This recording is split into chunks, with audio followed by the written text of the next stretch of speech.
So this is a confirmation video. I did a video that I posted on November 27th of 2023 about a prophetic dream that I had back in February of 2023. And this had to do with large-scale terror attacks in the United States. And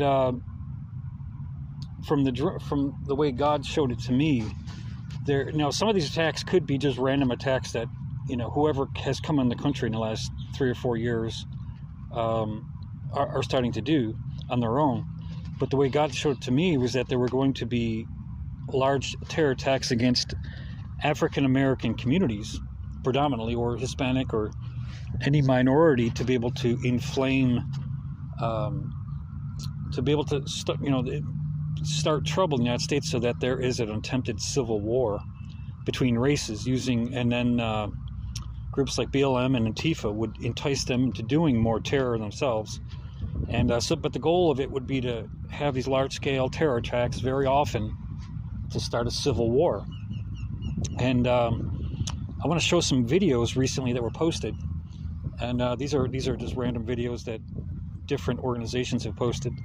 And the first one, I'm going to let you see really what it says, but the first one is Donald Trump's actual words. And here they are. And there's a 100% chance that there will be a major terrorist attack in the United States, or many attacks maybe. And it's all because of what's happened over the last 3 years.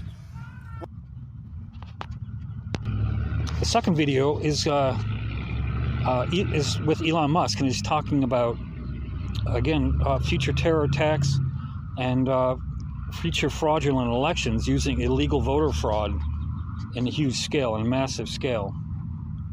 So here's the video. Elon Musk warned Tuesday that the Biden administration's secret flights to bring 320,000 migrants to the U.S. is, quote, laying the groundwork for something far worse than 9/11. In a post on X, he added that, quote, it's just a matter of time that another terrorist attack of that magnitude happens on U.S. soil. He claims the Biden administration is importing voters, and doubled down on the stance in a subsequent tweet where he talked about voter ID requirements or lack thereof. And this last video is with Sean Hannity, and he's talking about the director Chris Wray, or I should say the third video. There's another one after this even. But the third video is involving Sean Hannity, and he is showing videos of Chris Wray, the FBI director. And I would fully agree with his comments on afterwards at the end, where he talks about Chris Wray and why is he not saying anything to the Biden administration about the huge amount of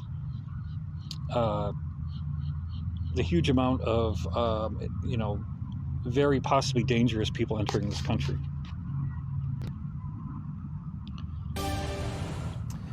So as Robert Hur was testifying on Capitol Hill today, the leaders of our nation's intelligence agencies, they were also on the Hill, and that included the FBI director, Christopher Wray, who for the second day in a row is warning you, the American people, that the U.S. is facing perhaps more serious threats right now than at any other time. Pay attention. Take a look. I believe that the terrorist threat level that we're contending with right now is at a whole nother level from an already heightened terrorist threat level that we were seeing even before October 7th. And I say that for a variety of reasons. First, you've seen a veritable rogues gallery of foreign terrorist organizations calling for terrorist attacks against us in a way that we haven't seen in a long, long time. And these are terrorist organizations, as this committee knows very well, which often don't see eye to eye on much, but they seem to see eye to eye on this. Now, remember, just yesterday, Christopher Wray warned of a serious threat linked directly to ISIS posed by Joe Biden's wide-open southern border. Here's a reminder. Watch this. There is a particular network that has, where some of the overseas facilitators of the smuggling network have ISIS ties that we're very concerned about, and that we've been spending an enormous amount of effort with our partners investigating. Exactly what that network is up to is something that's, again, the subject of our current investigation. But there is a network we're concerned about that has facilitators involved in it that have ties to ISIS and other terrorist organizations. Correct.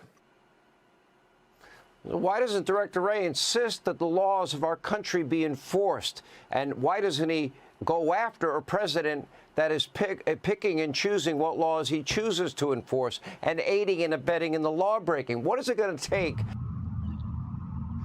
And the one thing I want to share after this, video that we just saw was that, I just want to share some things about just experience that I had. And I used to live, as I mentioned in previous videos, about a mile away from where the Buffalo Top shooting occurred, where a person walked in and basically shot a bunch of African Americans purposely to kill as many African Americans as he could in a supermarket. And I lived about a mile away from there. And at the time, there was an FBI agent that was watching the killer online, and he had about an hour to notify people. He was aware that this person had scoped out the supermarket the day before to go attack it, and he had an hour's notice because he was watching the guy online and did not report the shooting to anybody, or did not sound the whistle, did not call police agencies, did not do everything he could to stop the shooting. And you ask why? Well, the FBI is investigating, and I'm sure we probably won't get to the bottom of that one. But we also, these groups, when you look at them, as Sean Hannity showed that Chris Wray has not been a reliable person or an honest person at all. And I'll give you a couple examples of that. The 50 former FBI and CIA officials that said the Hunter Biden laptop was fake. The Wuhan virology lab that Chris Wray had said naturally occurred, the virus naturally occurred in China. It did not get released from the lab until he got caught on Twitter, the Twitter drops from Elon Musk showing that actually Chris Wray did know that it was released from the lab. So he lied there. And he also knew about the gain of function improvements from the COVID virus before they shipped it to China, to the virology lab that Tony Fauci was funding. And, so there are other events like January 6th that the feds in the crowd he had not told the truth about when asked before Congress. Ray Epps, the FBI agent, he was number 5 on the FBI's most wanted list until he was removed. And he was the one, if you remember, Ray Epps was the one that told the crowd on January 5th to go attack the Capitol multiple times, which is a conspiracy charge. And he ordered, at the same January 6th, he ordered the tearing down of the outer fence so that people could get right up to the Capitol, that most people didn't even know. They walked up to the Capitol, there was an outer fence, because he'd already asked people to tear it down. And then he had ordered people to push this giant 50-foot Trump sign over the Capitol Police, which is what caused the Capitol Police to back up and what caused the Capitol Police to start shooting huge amounts of mortars into the back of the crowd to incite the crowd to go attack the Capitol. But, and then Ray Epps ends up getting probation. He does a secret negotiation with the Injustice Department, and they give him a probation period. They also the FBI didn't publicly talk about they tried to arrest people that tried to post the Ashley Biden diary that was she left at someone's house. They arrested moms confronting school board Marxism and pedophilia, and they called them terrorists and extremists. They deplatformed conservatives on YouTube and Twitter, and this was actually Chris Wray that got caught with this, that they were deploring. He said they were not doing it, but then they got caught because Twitter had Matt Taibbi from Twitter had proven that they had done it.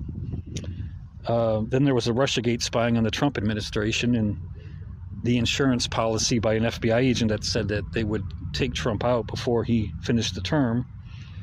Now we know the FBI is tracking Bible sales. Anybody that buys Bibles with online credit cards are being tracked. And the FBI still can't figure out who's funding Antifa 6 years later. So, I mean, if you don't think the FBI could possibly allow these attacks to happen, or in some cases provide indirect support to these people, you would be crazy. After all those things I just told you, that was proven.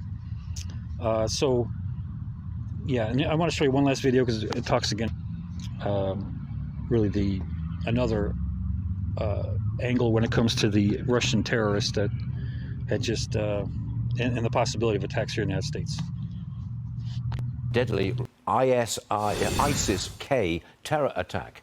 It killed more than 130 people in Moscow over the weekend. Retired U.S. Army Colonel Joe Paccio joins me now. Colonel, you are the former director of CENTCOM. That's a very important position. Did you see this attack coming?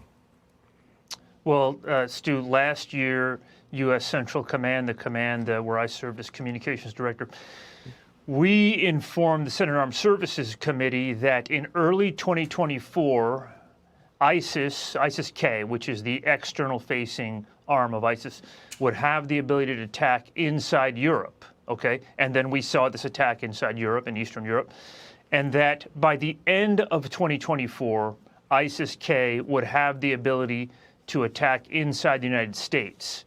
And so, yes, the intelligence community did see this attack coming. And of course, you know, Moscow was warned 2 weeks prior to this attack, so the intelligence community did see this coming.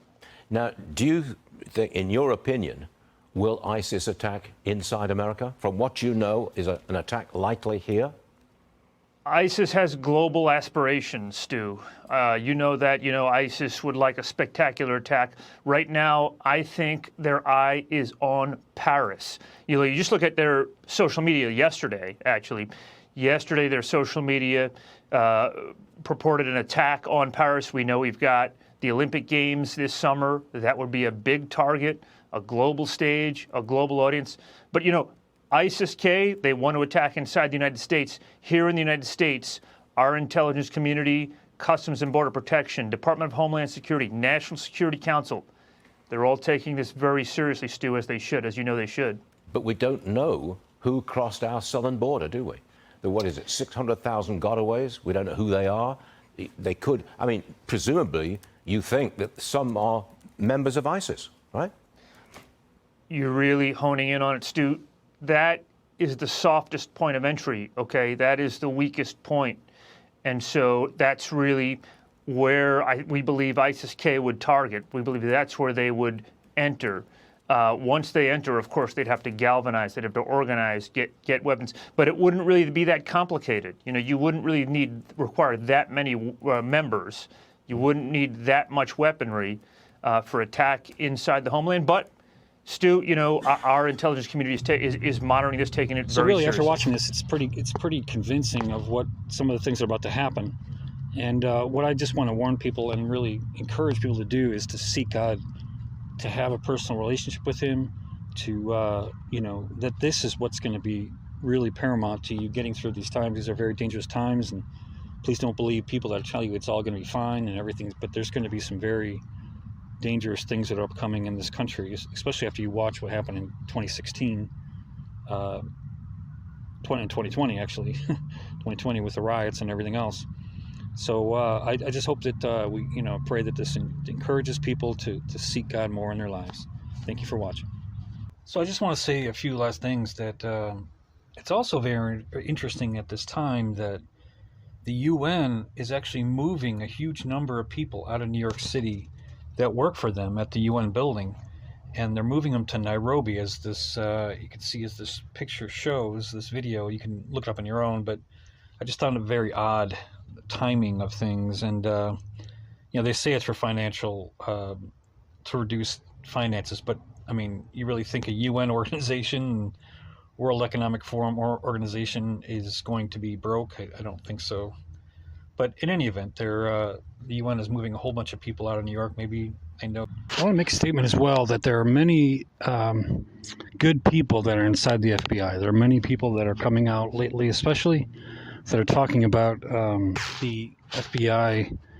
For instance, the FBI's number one goal is to prosecute January 6ers, and as well to go after people that are moms that are against critical race theory and against the pedophilia, the drag queen story time hours in their schools, and as well the FBI infiltration of churches now, trying to infiltrate churches to find people that are terrorists or anybody that's against what they're doing. So, but there are still good people in the FBI. There are still many people that are in the government that do, are against Marxism and that kind of. So.